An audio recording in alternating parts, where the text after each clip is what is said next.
If your Facebook ads aren't printing you money, then there's a high chance that you're making one of these 10 mistakes. And my name is Niklas. I've generated close to $1 million in the last 90 days with Facebook ads for a Shopify brand. And that's because I avoid making these mistakes. So let's get right in. Mistake number one is you're not doing your market research properly. And if you're not doing that, then you're basically just guessing what your market wants. You have no idea. You're just shooting blanks into Facebook hoping they're going to convert. But at the end of the day, you don't really know what you're doing. You don't know what your customer wants. You don't know what problems they have. You don't know what kind of life they want to live. You don't know anything about them. So really do your research. Find out what does your market want and how can you position your product to make them want your product.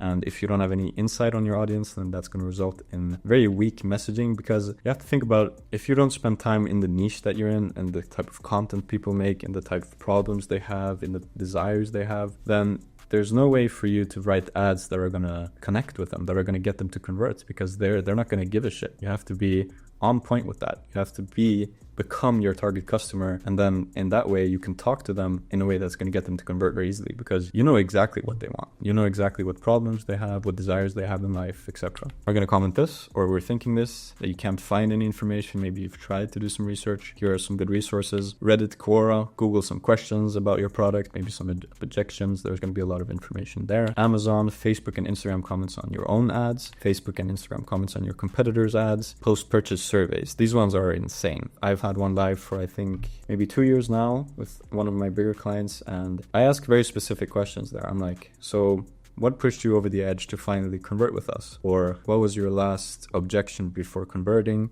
Or what problems did you face before buying our product? What did our product help you achieve in life? What do you like most about our product? Or what got you to finally convert? Crazy intel. So definitely get those live if you don't have it. Mistake number two, there's no clear hook in your ads. So your ad has 3 seconds to stop the scroll. You know, nowadays everybody's so TikTok brain dead, and their attention spans are just getting worse and worse, which is amazing. But yeah, it means you just have to become a better marketer, because you only have 3 seconds, and most of your ads will fail because the opening sucks. It's just something random like, and if you do these hooks that are like, oh my god, this product is so amazing, then you're never going to make any money and you should quit marketing immediately. What you want to do in your hook is you want to lead with their pain, their identity, or curiosity. You want to hook them first, and the rest of the ad doesn't matter if the hook flops. So the hook is the most important thing. You could have the best ad in the world, but if the hook doesn't get them to watch the rest of the video, then it's completely useless. So for example, this is a hook that I've spent over, I think at this point, probably over $300,000 over the last, and it's been live since last November. And all the hook was, many might think using a common solution in your niche is the best way to achieve desired outcome.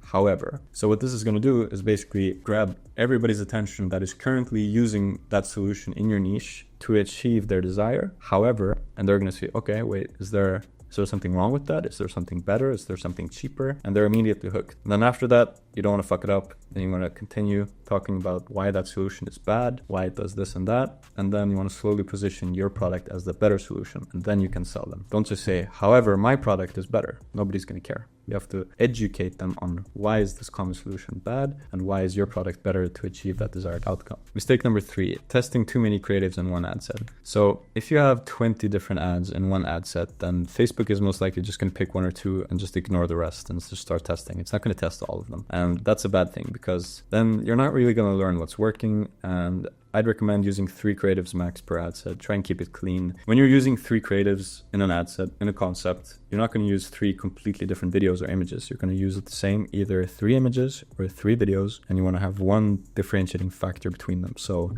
if that's the hook, if that's the headline, if that's the visual hook, if that's the background, the actor, the music, the captions, whatever it is, you want to just change one thing, and then you can test it, and then you can for sure say, okay, so hook number 1 works better, right? Mistake number 4, focusing on ROAS instead of AOV. ROAS is the outcome, but AOV is the lever. If you can get your AOV up, then naturally, obviously, your ROAS will go higher as well, because people are converting just as easily, but they're spending more with your store. So add incentives. You have to add upsells. You have to add post-purchase upsells. You want to add incentives like free shipping, for example. That's $50, $60, whatever it is. So yeah, use bundles, upsells, quantity breaks, raise AOV, and incentivize your customers to spend more with you. The higher AOV you have, the higher NCPA you can afford, the easier it is to scale. So for example, if you have a $25 AOV, this actually happened with a client of mine. We had like a $25 to $30 AOV, and we were having a hard time with Facebook ads because in this niche especially, actually Facebook ads were pretty expensive. So we did something in the back end, and then our AOV, I can't really explain what since I'm on an NDA, but AOV shot up to $60 to $70 instead. And what that does now is we can raise our prior target and CPA higher, because now we have a higher AOV. We can afford to have a higher CPA, and the higher CPA we have, then the more we can scale, because it's easier to scale the higher NCPA you can afford. And then the lower NCPA you need, the kind of harder it becomes depending completely on what you sell as well. Now, before we get into mistake number 5, if you find this overwhelming already, we actually help DTC Shopify brands fix all of these issues and scale with Facebook ads. So if that sounds like something you need, then just click the link below and we can have a free discovery call. So let's get into mistake number 5. So let's say you have one winner. That's green light to make 10 more of the same. You switch out the actor, you switch out the environments, you switch out the hook, you switch out kind of what we talked about before.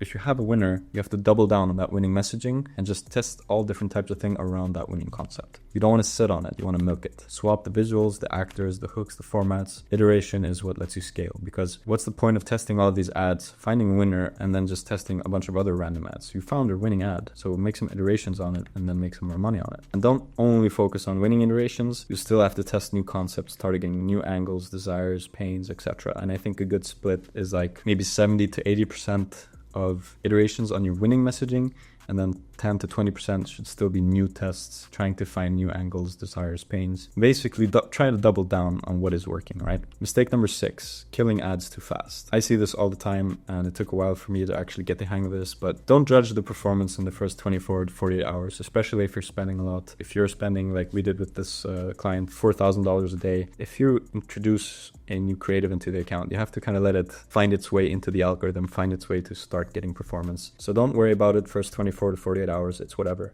Don't even look at it, and give the ads 3 to 7 days or at least 1,000 impressions before making any assumptions or anything like that. Facebook needs time to optimize, and what I like to do is, because it gives me more structure, I always launch ads and all types of ads on Mondays, and then I let them run until the next Monday. So every Monday I'm just sitting there analyzing last week's test, turning off, turning on, raising budget, whatever. Gives me a good overview and lets ads kind of do their thing, if that makes sense. If you have impatient decision making, then that's wasted potential of an ad that could have maybe taken off on day number 5 or day number 6, but you turned it off on day number 3 because you're greedy. You didn't give Facebook time. Another thing that I recently also started doing is adding a minimum spend of $10 to every new ad set, and that just kind of ensures that Facebook is giving it a legitimate chance against your other ads, because if you're spending $4,000 a day and your winner is taking 3,000 of that and your other ads are splitting 1,000, it's very hard for a new creative to come in there and kind of work its way through. So you just want to make sure that you're giving Facebook, or you're giving your creative, a chance from Facebook. So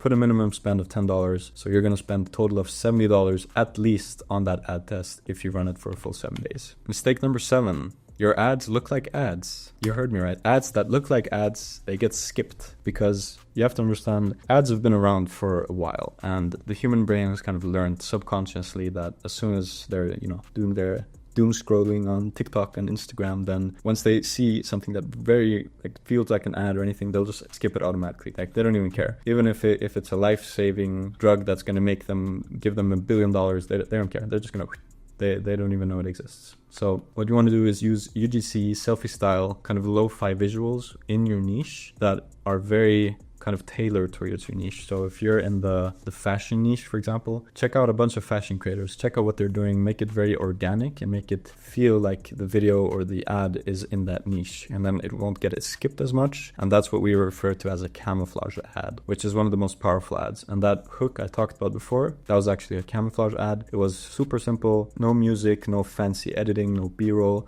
It was just a very organic styled video for that niche, and that one took off. So it should feel native to the feed, blend in first, and then sell your product. And, all these UGC videos I see all the time, like, oh my God, you need to get this super amazing, cool product. Nobody cares. Nobody gives a fuck. They're not going to buy it. And the cheaper UGC you get, then the more kind of that stuff you're going to get. And I think that only works maybe at scale with TikTok Shop. Maybe if you're sending 1,000 samples a month, maybe you'll have some success here and there. But for Facebook ads, it's not going to work. So videos where you camouflage yourself to blend in with your content in your niche equals money. By the way, if you're getting value from this and you want more tutorials and more in-depth breakdowns about Facebook ads and Shopify Shopify in general, then don't forget to hit the like button, subscribe, comment, and all that good stuff. So mistake number 8 is going to be ignoring your comment section objections. If you're not looking at your comment section at least once a week and taking data from it, putting it in a Google Sheet, then you're not a marketer. Buyers will tell you why they're not buying in the comments. Literally, they'll be like, it's too expensive, it smells like bleach, it smells like acid, it looks like this, whatever. You have to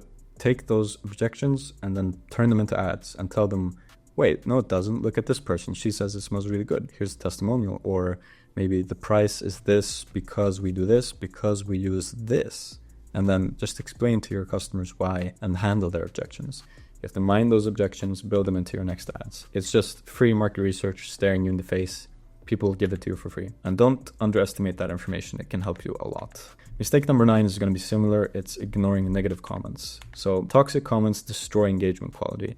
Delete any and all negative comments. You're not spending money to highlight negative feedback. It's completely okay to do so. I mean, you're not spending money to promote people's comments that destroy your product and end up in you not selling anything. It makes no sense. It's not like you're deleting a negative review from your site and the FTC is going to come knocking on your door like, hey, what you're doing. You can delete these comments. You don't want them. Depending on, what scale you're at, but if you're spending like 10K a day, you're gonna get a lot of comments per day, and I'd recommend hiring someone at that point that literally just goes in, checks, okay, obviously you're gonna want to talk to them like, okay, this is a negative comment, but this is okay, because some comments are not directly at your product, but they're negative, but then they'll spark a discussion in your comment section, which is very good for engagement. So you have to kind of draw the fine line between negative comments and comments that are bad but are not too bad for engagement, if that makes sense. So low engagement means less spend for the ad. Use moderation tools, answer real objections, keep the comment section clean and helpful. If you're getting a lot of negative feedback, let's be honest, there might be something wrong with your product. So use that feedback to improve your product or service and don't just ignore it, because at the end of the day, if you don't have a quality product that actually helps people, then what's the point of even scaling? Mistake number 10, thinking it's a media buying problem. If you're not really getting the best performance, then don't blame the campaign structure, because 90% of the time it's going to be your creatives. Your bad creatives, bad results, no matter the campaign structure, targeting, etc. Fix your messaging, fix your offer, and fix your hooks first. Media buying is not the band-aid. Creative is king.